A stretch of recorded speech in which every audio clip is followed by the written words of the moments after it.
Assalamualaikum warahmatullahi wabarakatuh. Perkenalkan, nama saya Lagi Fajrianti dari jurusan Komunikasi Penyiaran Islam IAIN Syekh Nurjati Cirebon semester 4A. Oke, kali ini aku akan membahas tentang manajemen organisasi dan kebutuhannya. Video ini dibuat untuk memenuhi tugas akhir mata kuliah Komunikasi Kelompok dan Organisasi.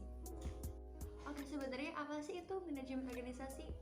Istilah manajemen berasal dari kata kerja yang yaitu to manage, yang artinya mengendalikan, menangani, atau mengelola.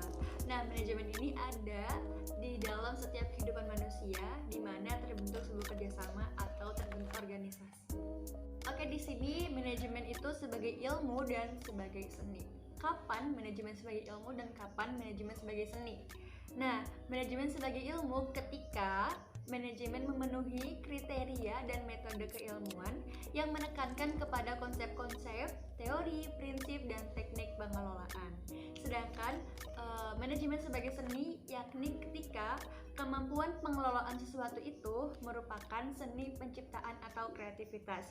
Nah, penerapan ilmu manajemen ini bersifat seni dalam mengelola. Oke, menurut Mary Parker Follett mengatakan bahwa the art of getting things done through the others. Jadi artinya seni mencapai sesuatu melalui orang lain. Jadi manajemen adalah sebuah seni untuk mencapai tujuan tertentu melalui manajemen. Seperti itu, teman-teman. Jadi secara umum manajemen ialah proses merencanakan, mengorganisasi, mengerahkan, dan mengendalikan kegiatan untuk mencapai tujuan organisasi dengan sumber daya yang ada pada organisasi tersebut. Nah, sekarang aku mau membahas tentang manajemen sebagai proses. Nah, manajemen sebagai sebuah proses di mana proses memanfaatkan sumber daya yang ada untuk mencapai sebuah tujuan. Di dalam prosesnya itu sendiri terdapat fungsi-fungsi pokok manajemen yang terdiri dari POAC atau POAC yang biasa kita ketahui. Oke, sebenarnya siapa sih itu manajer? Manajer yaitu orang yang mengelola atau menangani, seperti contoh-contoh manajer yang terkemuka di Indonesia seperti Bapak Khairul Tanjung, beliau adalah pengelola Transmedia Group, ada Bapak Rinaldi Firmansyah, beliau juga pemilik Telkom, dan Bapak Haritanu Sudibjo, beliau adalah pemimpin MS. Nah, sebenarnya apa sih yang mereka lakukan di dalam organisasi? Yaitu mereka mencapai tujuan perusahaan dengan memanfaatkan segala sumber daya yang ada di organisasi atau biasa disebut organizational resources dalam perusahaan mereka. Nah, mereka juga menyadari bahwa dalam kegiatan organisasi tidak dapat mencapai tujuan perusahaan apabila bekerja sendiri, melainkan harus bekerja sama. Makanya diperlukan manajemen yang baik. Oke, dari tadi kita sebut-sebut organisasi ya. Sebenarnya apa itu organisasi? Nah, organisasi ialah sekelompok orang yang terdiri dari 2 orang atau lebih yang bekerja sama dengan terorganisasi dengan cara yang terstruktur untuk mencapai tujuan tertentu. Nah, menurut Robin dan Coulter menyebutkan ada 3 karakteristik organisasi. Yang pertama itu tujuan atau goals. Apa sih tujuan yang akan kita capai di dalam organisasi tersebut? Kemudian orang atau people, yaitu pelaku utama yang melakukan kegiatan di dalam organisasi. Dan ketiga adalah struktur. Ini sangat penting sekali struktur karena dalam pembagian tugas satu orang mengerjakan apa dan orang lain dengan tugasnya apa. Jadi harus punya struktur organisasi yang tepat dengan sesuai effortnya masing-masing supaya kita bisa mencapai tujuan tertentu dengan efisien dan efektif.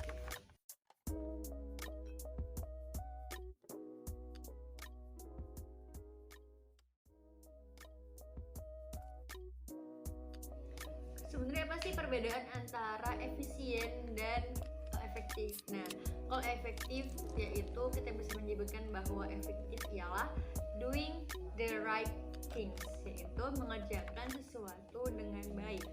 Tapi kalau efisien yaitu doing things right, itu mengerjakan sesuatu dengan benar.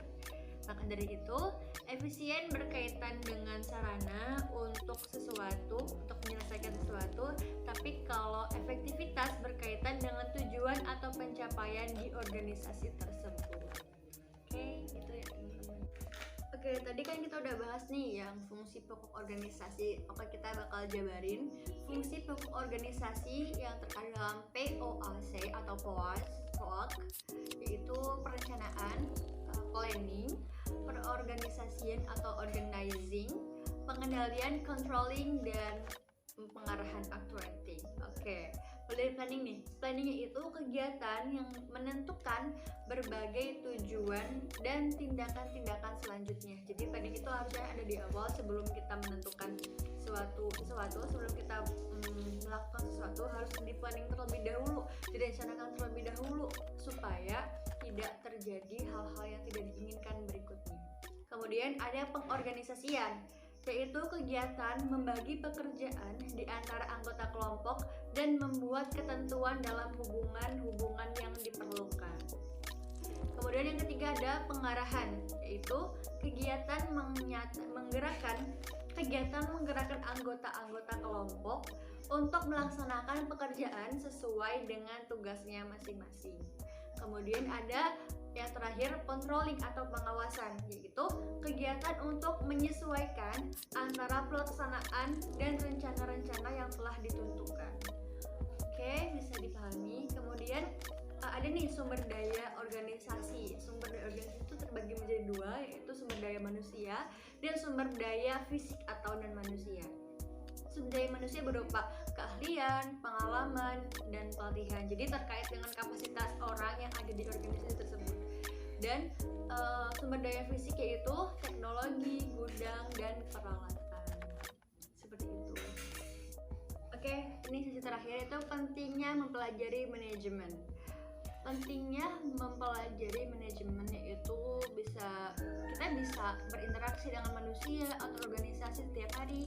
Kita memiliki kepentingan dalam melihat bahwa organisasi dikelola dengan baik.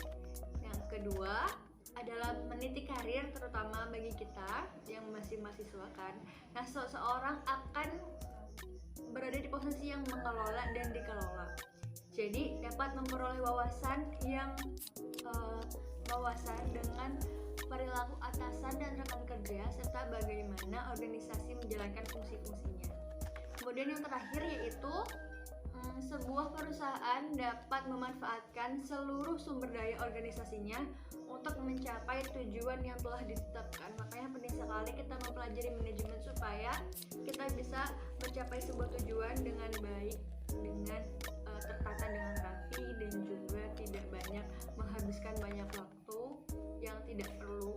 Karena dengan kita mempelajari manajemen, otomatis semuanya sudah ada porsinya masing-masing dan bisa mewujudkan tujuan kita dengan efisien dan efektif. Oke, segitu dulu penjelasan tentang manajemen dan kebutuhannya. Terima kasih untuk perhatiannya sudah menonton. Kurang lebihnya mohon maaf. Khalifah Fajrianti mohon undur diri. Wassalamualaikum warahmatullahi wabarakatuh. Waalaikumsalam.